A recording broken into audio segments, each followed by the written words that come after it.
Hello and welcome to SPMIS Academy. Today we'll analyze important newspaper articles of 12th August 2023. Please note you can download the PDF version of today's newspaper analysis by clicking the link given in the comment section. This is the list of the topics that we will be covering from today's newspaper. The first article is about revamp of Indian criminal justice system. This topic is important from our syllabus GS paper 2 governance point of view. तो briefly समझ लेते हैं कि criminal justice system होता क्या है। तो इसका डेफिनेशन कुछ ऐसा हो सकता है कि series of institutions, agencies, processes established by the government to curb crime in a nation. किसी भी देश के अंदर तमाम जो इंस्टीट्यूशंस, सिस्टम, लॉ जो बनाए जाते हैं ताकि देश के अंदर क्राइम को रोका जा सके या कम किया जा सके, उनको कहा जाता है क्रिमिनल जस्टिस सिस्टम। तो क्रिमिनल जस्टिस सिस्टम के मेनली 3 कंपोनेंट होते हैं। लॉ इन्फोर्समेंट एजेंसी जैसे कि पुलिस हो गई, तो उसका काम होता है कि केस को इन्वेस्टिगेट करना एंड ऑल। फिर दूसरे होते हैं कोर्ट, जो कोई गिल्टी इंसान होता है तो उसको सज़ा सुनाती है। And then correction system, jail वगैरह, जहाँ पे फिर अगर कोर्ट सज़ा सुनाती है तो जहाँ पे उनको पनिशमेंट दिया जाए या करेक्शन, उनके बिहेवियर को करेक्ट किया जाए। हमारे देश में जो ओवरऑल पनिशमेंट का जो कॉन्सेप्ट है, उसका मेन पर्पस है करेक्शन, कि ओवर पीरियड ऑफ टाइम जो क्रिमिनल माइंडसेट के लोग हैं उनका बिहेवियर में करेक्शन लाया जाए, so that they again become suitable for getting mixed with the society. तो हमारा देश का जो क्रिमिनल जस्टिस सिस्टम है वो करेक्शन में बिलीव करता है। तो द पॉइंट इज कि criminal justice system of a country includes these 3 main component, और क्रिमिनल जस्टिस सिस्टम का मेन गोल होता है ओवरऑल किसी भी देश के अंदर क्राइम को कम करना। अब जरा देखिए, अगर आप आर्टिकल 21 की बात करें हमारे इंडियन कॉन्स्टिट्यूशन की, तो that talks about speedy justice as a fundamental right. Apart from right to life with dignity, it also talks about speedy justice. But अगर आप हमारे देश का प्रिजन स्टैटिस्टिक्स देखें तो आपको पता चलेगा कि लगभग 70% लोग जो हैं वो अंडर ट्रायल्स हैं। 4.5 लाख जो अगर हमारे देश में प्रिजनर्स हैं जो जेल में हैं, उनमें से 70% लोग अंडर ट्रायल है। अंडर ट्रायल मतलब उनके ऊपर केस चल रहा है, अभी तक वो गिल्टी प्रूव हुए नहीं है। तो इसका मतलब ये है कम से कम 50% चांसेस तो हैं ही कि वो इनोसेंट भी निकल आए, बट वो काफ़ी सारा वक्त ऑलरेडी जेल में बिता चुके हैं। तो इनोसेंट होने के बावजूद भी अगर वो काफ़ी सारा वक्त जेल में बिता रहे हैं, जो अंडर ट्रायल्स की प्रॉब्लम है, तो this one particular phenomena indicates कि Indian criminal justice system is having lots of problem. अगर हमारे क्रिमिनल जस्टिस सिस्टम में कई सारे इनोसेंट लोगों को 2-2 साल, 3-3 साल, 4-4 साल अगर अंडर ट्रायल के तौर पे उनको जेल रहना पड़ जा रहा है, क्योंकि हमारा criminal justice system time bound fashion में जस्टिस डिलीवर नहीं कर पा रहा है, तो that is a clear cut indication कि हमारा क्रिमिनल जस्टिस सिस्टम में कुछ प्रॉब्लम है। तो इसी कारण से क्रिमिनल जस्टिस सिस्टम को हाल फिलहाल में रिवैम्प करने के लिए कई सारे स्टेप्स लिए जा रहे हैं। एक बार फिर से जरा देखिए, जैसा कि मैंने आपको बताया, क्रिमिनल जस्टिस सिस्टम के 3 कंपोनेंट होते हैं, law enforcement agencies, court and correction system.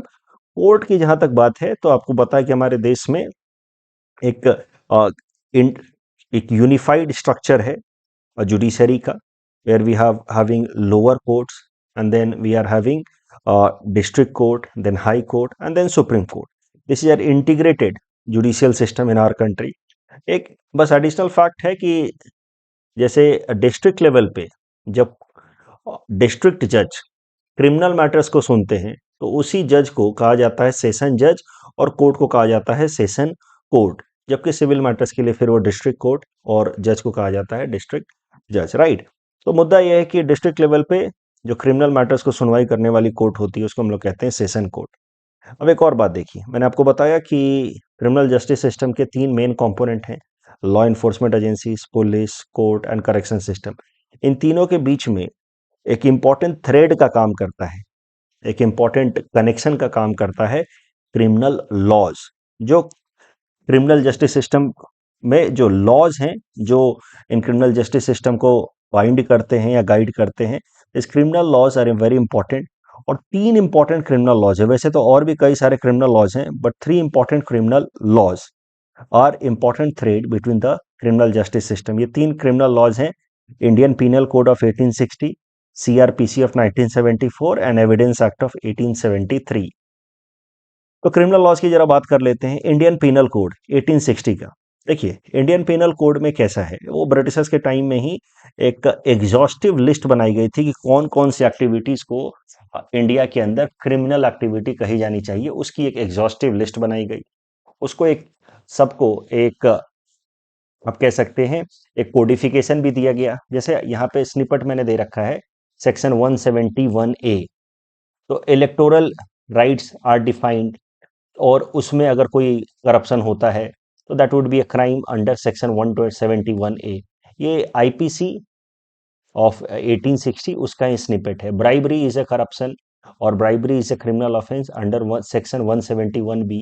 आपने सुना होगा मर्डर इज अ क्राइम और under section IPC 302। Cheating fraud forgery is a crime under section IPC 420 420 जिसको कहते हैं। तो आईपीसी जो है वो तमाम जो क्रिमिनल एक्टिविटीज हैं उनका एक एग्जॉस्टिव लिस्ट है, और उसमें क्या क्या सजा हो सकती है वो सब आईपीसी में लिखा हुआ है। बट इसका मतलब ये नहीं है कि आईपीसी में जो एक्टिविटीज लिखे हैं बस वही क्रिमिनल एक्टिविटीज होंगी, उसके अलावा कोई क्रिमिनल एक्टिविटी नहीं होगा। आईपीसी के अलावा भी over a period of time Bharat सरकार ने कई सारे ऐसे कानून बनाए हैं ओवर एंड अबोव आईपीसी, जिसकी मदद से उन्होंने क्रिमिनल एक्टिविटीज को डिफाइन किया है और उसमें अलग अलग क्रिमिनल पनिशमेंट्स, क्रिमिनल केसेस में पनिशमेंट्स भी डिफाइन किए। For example, just for the sake of example, और ऐसे कई सारे हैं, मैं ये नहीं कह रहा हूँ बस ये अकेला है। आईपीसी के अलावा there is a law prevention of cruelty against animals act.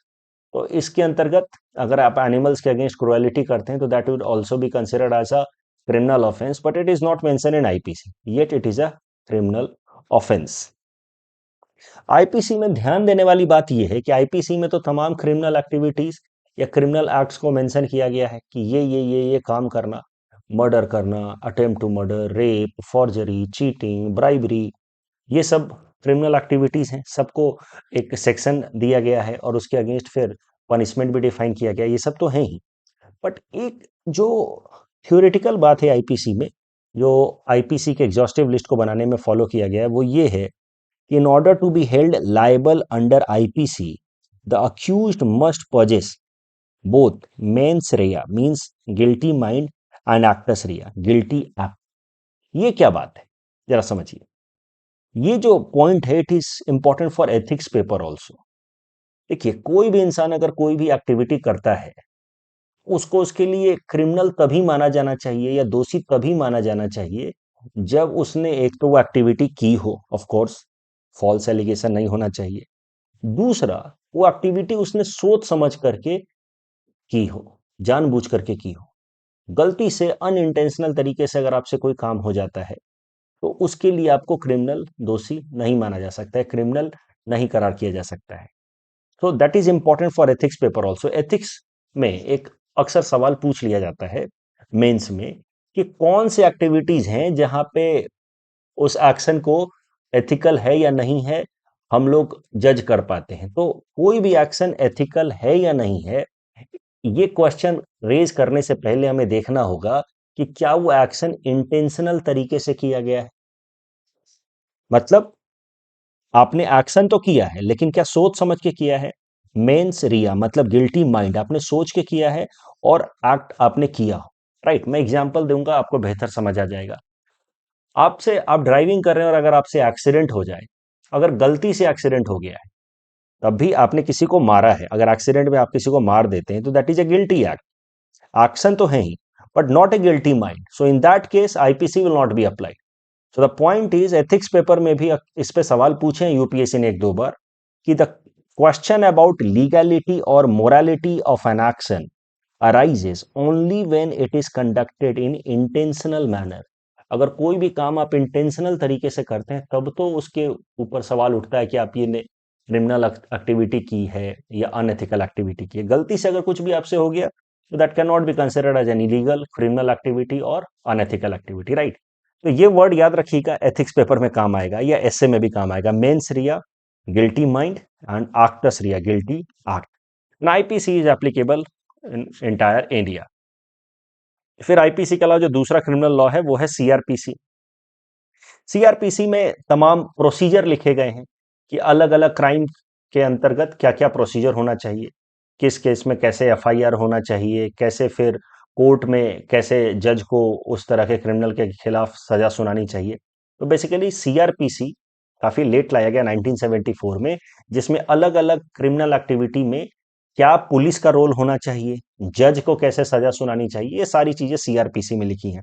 कौन कौन से केसेस को बेलेबल माना जाए, किसको नॉन बेलेबल माना जाए, किसको कॉग्निजेबल माना जाए, किसको नॉन कॉग्निजेबल माना जाए, ये सब कुछ सीआरपीसी में लिखा है। तो बेसिकली आईपीसी और सीआरपीसी का जो रिलेशन है वो मैंने इस फिगर से समझाने की कोशिश की है।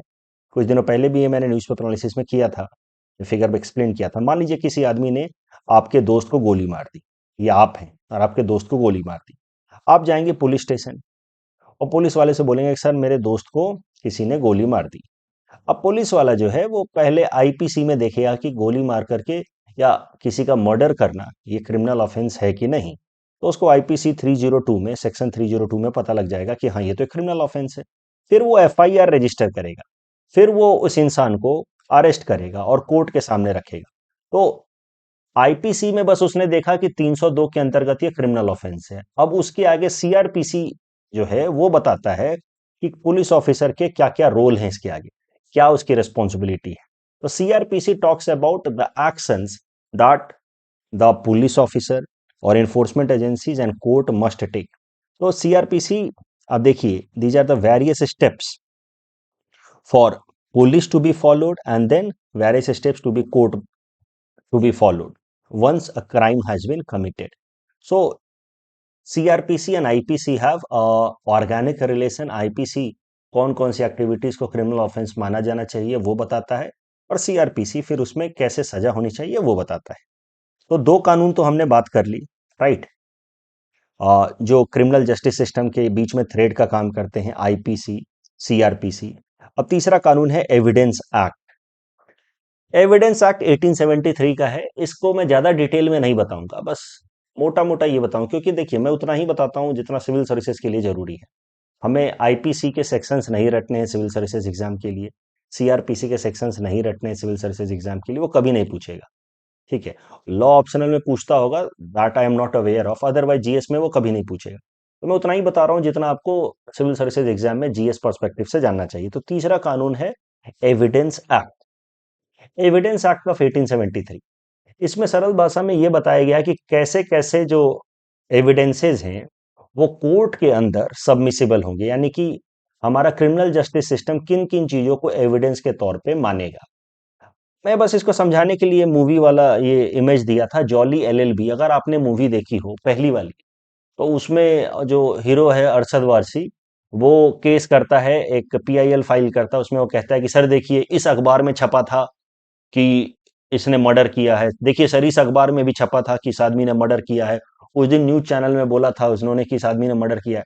तो फिर सुनते सुनते जो जज हैं सुंदरलाल त्रिपाठी जी, राइट, ये कहते हैं कि यार तुमने क्या कहाँ से लॉ किया है, तुमको पता नहीं है क्या कि एविडेंस एक्ट के अंतर्गत न्यूज़पेपर्स में या न्यूज चैनल्स में बताई हुई बातें can not be submitted under evidence act. तो बेसिकली एविडेंस एक्ट, इस एग्जांपल से I was trying to prove कि एविडेंस एक्ट टॉक्स अबाउट कि which facts figures can be admissible as an evidence in a court of law. तो ये तीनों कानून जो हैं, आप कह सकते हैं तीन पिलर हैं, IPC, CrPC and evidence act. ये तीन पिलर हैं हमारे देश के क्रिमिनल जस्टिस सिस्टम के।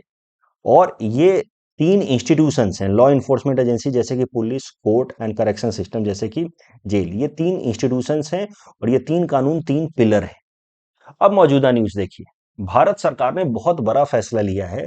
ये जो तीनों कानून हैं, इन तीनों कानून को ओवरऑल रिस्ट्रक्चर करने का फैसला किया, पूरी तरह से रिवैम्प करने का फैसला किया, यानी कि इंडियन क्रिमिनल जस्टिस सिस्टम को पूरी तरह से बदलने का फैसला किया है।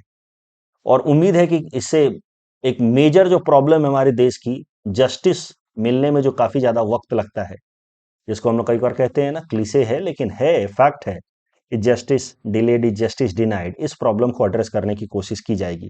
तो जो तीनों कानून हैं, IPC of 1860, CrPC of 1974 and evidence act of 1873, इन तीनों को बदल करके नए कानून लाए जा रहे हैं। इसके लिए बिल रखा गया है लोकसभा में। जैसे आईपीसी को बदल करके लाया जा रहा है भारतीय न्याय संहिता, सीआरपीसी को बदल करके लाया जा रहा है भारतीय नागरिक सुरक्षा संहिता, और एविडेंस एक्ट को बदल करके लाया जा रहा है भारतीय साक्ष्य संहिता ऑफ 2023। कई सारे बदलाव किए जाएंगे, मेजर बदलाव किए जाएंगे, जैसे कि time bound delivery of justice के लिए अभी ट्रायल जो है किसी भी इंसान के अगेंस्ट, वो उसके एब्सेंस में भी हो सकता है, यानी कि वीडियो कॉन्फ्रेंसिंग के थ्रू भी हो सकता है या उसके एब्सेंस में भी हो सकता है। की additions trial in absentia, e filing of FIR, trial on video conferencing, deceitful promise to marry, that will be also considered as, मतलब sexual interaction or sexual intercourse on the pretext of marrying, that would be considered as a criminal offense। तो कई सारी चीजें, lynching को लेकर के, mob lynching को लेकर के कोई कानून नहीं था, अब वो मॉब लिंचिंग को लेकर के कानून आ रहा है, टेररिज्म को लेकर के कानून आ रहा है। पहले जो आईपीसी 124A था सेडिशन, उसको बदला जाएगा। तो मुद्दा यह है कि एक बहुत ही बड़ा चेंज लाया जा रहा है। अभी क्या क्या बदलाव हैं वो तो बिल रखा गया, अभी उसके बारे में मुझे भी अच्छे से पता नहीं है, ना अखबारों में आ रहा है पूरी तरह से। तो बदलाव क्या क्या किए गए हैं वो देखे जाएंगे, मैं आगे न्यूज़पेपर एनालिसिस में बताऊंगा। बट ये एक बड़ा डिसीजन है और आने वाले टाइम में इस पर कई सारे और आर्टिकल्स हम लोग कवर करेंगे। अभी के लिए मोटा मोटा हम यही देख सकते हैं कि जो प्रपोज्ड आईपीसी में बदलाव है, उसमें कई सारे सेक्शंस बदल दिए जाएंगे। जैसे फॉर एग्जांपल, अब चीटिंग के लिए सेक्शन 420 था, अब नया सेक्शन होगा 316। तो आप कोई चोरी करते हुए इंसान को आप नहीं कह सकते कि तुम 420 ही कर रहे हो। 420 शब्द जो है वो चोरी के लिए या चीटिंग के लिए हो गया था। मर्डर के लिए 302 था, now that will be 99 as per the new law. ये सारी चीजें बदल जाएंगी एकदम रूट से। क्रिमिनल जस्टिस सिस्टम को बदलने के लिए ये 3 कानून लाए जा रहे हैं। मैं बस यही कह रहा हूं कि तीनों कानून के अंदर क्या क्या चीजें डिटेल में है वो अभी पब्लिक डोमेन में भी नहीं है, बिल रखा गया है, उसको स्टडी करेंगे, फिर आगे मैं कवर करूंगा। तो this is an open issue and we will have to cover this over a period of time through in fragments, क्योंकि ये बहुत बड़ा मुद्दा है। बट अगर आप ब्रीफली समझ ले कि आखिर ये बदलाव किए क्यों जा रहे हैं, तो why there is need of new laws, answer is simple. ये जो कानून अभी हैं criminal justice system, they are arising from the colonial history, colonial legacy. तो आउटडेटेड कानून है, मॉडर्न क्रिमिनल जस्टिस सिस्टम के हिसाब से नहीं है। मॉडर्न टाइम में कई सारे टेक्नोलॉजिकल एडवांसमेंट हो गए हैं, उनका अगर हमें इस्तेमाल करना है अपने क्रिमिनल जस्टिस सिस्टम को इम्प्रूव करने के लिए, तो नया कानून चाहिए। सिंप्लीफिकेशन होगा नए जरूरतों के हिसाब से, स्ट्रीमलाइनिंग होगी बेहतर टाइम बाउंड फैशन में जस्टिस डिलीवरी के लिए, evidence collection and presentation would be better. उसके अलावा कई सारे, ऐसा नहीं कि सरकार ने ओवरनाइट कर दिया है फैसला, कई सारी जगहों से, जैसे कि लॉ कमीशन से ऐसे सजेशंस आए हैं। एक कमेटी थी माली मत कमेटी, उनका रिकमेंडेशन था। Parliamentary standing committee 111th and 128th report, ये याद रखना होगा मेंस के लिए, आपको लिखने में काम आएगा। मैं लगभग गेस कर सकता हूँ कि इस पे आने वाले मेंस एग्जाम में सवाल पूछा जा सकता है, लगभग मैं आपको प्रॉमिस कर सकता हूँ, बाकी तो गारंटी तो कुछ नहीं है क्योंकि ये इतना बड़ा फैसला है। तो ये सब पॉइंट्स याद रखिएगा। 111th एंड 128th रिपोर्ट में भी पार्लियामेंट्री स्टैंडिंग कमेटी की बात की गई है, सजेशन दिया गया है कि रिफॉर्म्स करना जाना चाहिए क्रिमिनल लॉ में। अभी नेक्स्ट टॉपिक लेंगे। देखिए अभी I am out of town, तो इस कारण से मैं बोर्ड वर्क नहीं दे पाऊंगा कम से कम 2-3 दिनों तक। मैं 3 दिनों तक आउट ऑफ टाउन रहूंगा, बोर्ड वर्क नहीं दे पाऊंगा। आप प्लीज ये बोर्ड वर्क खुद कर लेना 3 दिनों के लिए, ठीक है, क्योंकि मेरे पास बोर्ड है नहीं। तो next article is Katchatheevu islands. This topic is important for marshal syllabus GS paper 2 international relations point of view. तो करंट मुद्दा देखते हैं। देखिए आपको मैंने पहले ही बताया कि भारत सरकार के खिलाफ अपोजिशन पार्टीज ने एक नो कॉन्फिडेंस मोशन लाया था। वो नो कॉन्फिडेंस मोशन तो डिफीट हो गया, लेकिन नो कॉन्फिडेंस मोशन के डिफीट होने के दौरान हमारे प्रधानमंत्री जी ने पार्लियामेंट के सामने एक स्पीच दिया। और ये 10 अगस्त की बात है, यानी कि परसों की बात है। उन्होंने एक स्पीच दिया पार्लियामेंट के सामने जिसमें उन्होंने कचातीवू आइलैंड को मेंशन किया, क्योंकि कॉन्टेक्स्ट कुछ ऐसा था कि अपोजिशन लीडर राहुल गांधी जी ने कहा कि भारत माता की आप रेस्पेक्ट नहीं करते, ये सब कुछ बातें हुई। तो उस पर हमारे प्रधानमंत्री नरेंद्र मोदी जी ने कहा कि इंदिरा गांधी जी जब प्रधानमंत्री थी तो उन्होंने कचातीवू आइलैंड को श्रीलंका को दे दिया। कचातीवू भी तो भारत माता का ही पार्ट था, उसको कैसे श्रीलंका को दे दिया। मुद्दा यह है कि आप लोकसभा में, पार्लियामेंट के अंदर डिबेट हुई नो कॉन्फिडेंस मोशन के दौरान, और फिर अपोजिशन ने कुछ कहा, प्रधानमंत्री जी ने स्पीच के दौरान कचातीवू आइलैंड का जिक्र किया, तो कचातीवू आइलैंड न्यूज में आ गया है, इसलिए ये इंपॉर्टेंट हो गया है। तो अब कचातीवू आइलैंड का क्या डिस्प्यूट है, क्या है, कैसे है, वो जरा समझना होगा आपको।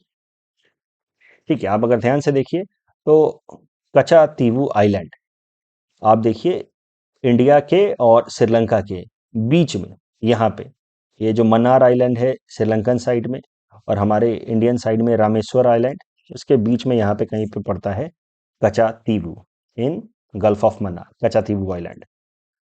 इंडिया और श्रीलंका ने आपस में एक मैरीटाइम बाउंड्री एग्रीमेंट साइन किया 1974 एंड 1976 में, यानी कि दो फेजेस में मैरीटाइम बाउंड्री एग्रीमेंट साइन किए इंडिया और श्रीलंका ने 1974 एंड 1976। और उस मैरीटाइम बाउंड्री एग्रीमेंट में इंडिया और श्रीलंका ने फैसला किया कि Kacha Theevu island will belong to Sri Lanka. इसके पहले तक Kacha Theevu island was disputed between the two sides, और उसके बाद भारत ने 1974 में कचा तीवू आइलैंड श्रीलंका को देने का फैसला किया, और उस टाइम में प्रधानमंत्री थी हमारे देश की इंदिरा गांधी जी। और कचा तीवू आइलैंड को श्रीलंका को देने का एक नुकसान ये हुआ कि देखिए हमारे देश के कई सारे फिशरमैन, तमिलनाडु से कई सारे फिशरमैन फिशिंग करने के लिए जाते हैं in the gulf of Mannar side, और दिन भर फिशिंग करने के बाद वो लोग दोपहर के टाइम में कचा तीवू आइलैंड पे वेट करते हैं ताकि जो विंड के डायरेक्शंस हैं वो बदलें, और फिर वो विंड के डायरेक्शंस की मदद से अपने बोट्स को वापस से लेकर के कोस्टल एरियाज में ला पाएं, कोस्ट पे ला पाएं। तो इस कारण से कचा तीवू आइलैंड एक इंपॉर्टेंट हॉल्ट स्टेशन रहा है हमेशा से ही ट्रेडिशनल तरीके से तमिलनाडु के फिशरमैन के लिए। अब भारत सरकार ने 1974 में कचा तीवू आइलैंड श्रीलंका को सीड कर दिया, और अब जब भी हमारे श्रीलंकन वाटर में जब भी हमारे फिशरमैन जाते हैं तमिलनाडु के, क्योंकि अब ये कचा तीवू आइलैंड ट्रेडिशन टेक्निकली क्या हो गया, श्रीलंकन टेरिटरी का हिस्सा हो गया, लेकिन हमारे जो फिशरमैन हैं ये तो ट्रेडिशनली जाते रहे हैं कचा तीवू आइलैंड पे, तो ये उस ट्रेडिशन को आज भी फॉलो करते रहते हैं। कई सारे जाते हैं कचा तीवू आइलैंड पे, अपने नेट्स को सुखाते हैं, और वहां पे वो इंतजार करते हैं, तब तक श्रीलंकन नेवी उनको अरेस्ट कर लेती है और फिर उनको जाके श्रीलंकन जेल में डाल देती है। तो जो फिशरमैन डिस्प्यूट है इंडिया श्रीलंका के बीच में वो यही है कि कई सारे इंडियन फिशरमैन श्रीलंकन जेलों में बंद हैं, और इसके पीछे एक बड़ा कारण है कचा तीवू आइलैंड को श्रीलंका को दे देना, क्योंकि तमिलनाडु के जो फिशरमैन हैं जो ट्रेडिशनली सालों सालों से जो तरीके फॉलो कर रहे हैं, वो आज भी कुछ लोग वो कर बैठते हैं, जाने अनजाने में या जानबूझ करके। तो इस कारण से Kacha Theevu island has become a major bone of contention between India and Sri Lanka, because it ultimately leads to the problem of fisherman issue. तो अब जरा समझते हैं कि आखिर क्या हालात थे। देखिए, प्रधानमंत्री नरेंद्र मोदी जी ने तो इसके लिए कंडेम किया इंदिरा गांधी जी को, राइट। और जरा देखते हैं कि आखिर 1974 में क्या हालात थे जिस कारण से इंदिरा गांधी ने फैसला लिया कि कचा तीवू आइलैंड को श्रीलंका को दिया जाएगा, क्योंकि उसके पहले तक ये डिस्प्यूटेड आइलैंड था और इंडिया के कंट्रोल में था। तो 1974 में इंडिया ने कंडक्ट किया ऑपरेशन स्माइलिंग बुद्धा, जिसमें इंडिया ने वर्ल्ड को डेमोन्स्ट्रेट किया कि हम भी न्यूक्लियर वेपन डेवलप कर सकते हैं। लेकिन उसके बाद इंडिया को काफी ज्यादा क्रिटिसिज्म झेलना पड़ा लगभग दुनिया की सारे मेजर कंट्रीज की तरफ से, इंक्लूडिंग यूएसएसआर जिसके साथ हमने फ्रेंडशिप अग्रीमेंट साइन किया था। वी वर होपिंग कि USSR will support, but USSR also condemned India for its operation smiling Buddha. इसके बाद से India was looking for support from its neighbour countries, और संयोग से 1976 का नैम समिट जो होने वाला था वो श्रीलंका में होने वाला था। It was to be chaired by Sri Lanka. India was desperately looking for support from the neighboring countries, especially the third world countries under NAM, so that it could counter the pressure coming from the major countries of the world for India's Operation Smiling Buddha. तो श्रीलंका को आप कह सकते हैं appease करने के चक्कर में ऐसा एक आर्ग्यूमेंट हो सकता है कि श्रीलंकन सरकार थोड़ा सा वो हमारे लिए सॉफ्ट कॉर्नर डेवलप कर ले, और नैम समिट जब श्रीलंका में हो तो हमारे वो ऑपरेशन स्माइलिंग बुद्धा को स्ट्रॉन्ग तरीके से सपोर्ट करे। इस होप में हमारे प्रधानमंत्री जी ने शायद से श्रीलंका को कचा तीवू आइलैंड कंसीड कर दिया, but then that has led to a permanent problem which is known by the name fisherman issue between India and Sri Lanka. देखिए, इस टॉपिक के बेसिस पे ये पहला प्रैक्टिस क्वेश्चन हमने आपको दिया है, इसको आप अटेम्प्ट कीजिए। एक और क्वेश्चन मैंने ऐसे ही दे दिया इंटरनेशनल रिलेशन से, मैपिंग से। एक क्वेश्चन का जो दूसरा क्वेश्चन इसका कुछ भी लेना देना नहीं इस पर्टिकुलर इशू से, बट फिर भी अटेम्प्ट कीजिए, ठीक है।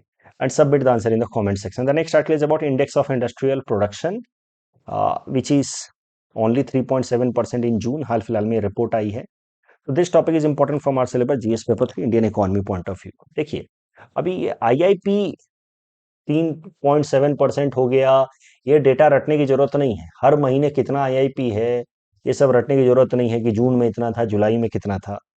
लेकिन ये आर्टिकल मैं इसलिए कवर कर रहा हूं ताकि मैं आपको समझा सकूं the concept of index of industrial production. IIP होता क्या है, इसको थोड़ा डिटेल में समझते हैं. देखिए, हमारे देश के अंदर तो कई सारे इंडस्ट्रियल सेक्टर्स हैं, लेकिन उनमें से 8 इंडस्ट्रीज को माना जाता है देश की कोर इंडस्ट्रीज.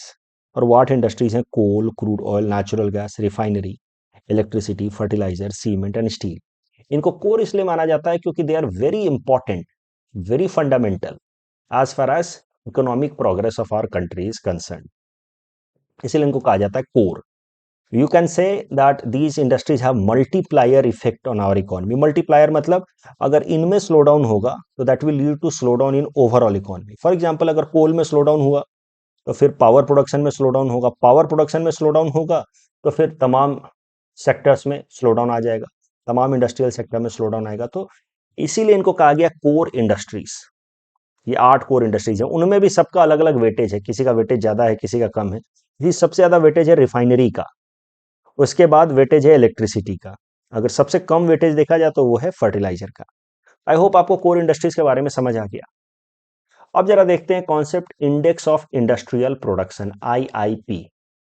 हमारे देश में 8 कोर इंडस्ट्री हैं, बट टोटल 407 इंडस्ट्रीज को मेजर इंडस्ट्री माना गया है. उनमें से 8 कोर इंडस्ट्री है. और इन 407 इंडस्ट्रीज का मिला करके क्या प्रोडक्शन होता है हर महीने, उसको मेजर करने के लिए एक इंडिकेटर है जिसको हम लोग कहते हैं IIP, index of industrial production. IIP के अंदर 8 तो कोर इंडस्ट्रीज हो गए और बाकी 399 हो गए नॉन कोर इंडस्ट्री. यहां पे अब देखिए, इनको कोर क्यों कह रहे हैं वो भी आपको फिर से एक बार समझ आ जाएगा. ये हैं बस 8 इन नंबर, लेकिन इनका वेटेज आईआईपी में, इंडेक्स ऑफ इंडस्ट्रियल प्रोडक्शन में है 40.27%. सोचिए, सिर्फ 8 इंडस्ट्रीज, वेटेज 40.27%. और नॉन कोर में रिमेनिंग 407 में से नॉन कोर में 399 इंडस्ट्रीज हो जाएंगे, बट उनका वेटेज कितना हो जाएगा 59.63%. 100 माइनस 40.27 मैं बता रहा हूं, तो जो बचा हुआ है 59.63%. so 73%, I'm so sorry. So that is the weightage of non core industries. 399 industries का मिला करके वेटेज है 59.73, जबकि 8 इंडस्ट्रीज का अकेला वेटेज है 40.27. तो दैट मेक्स देम कोर.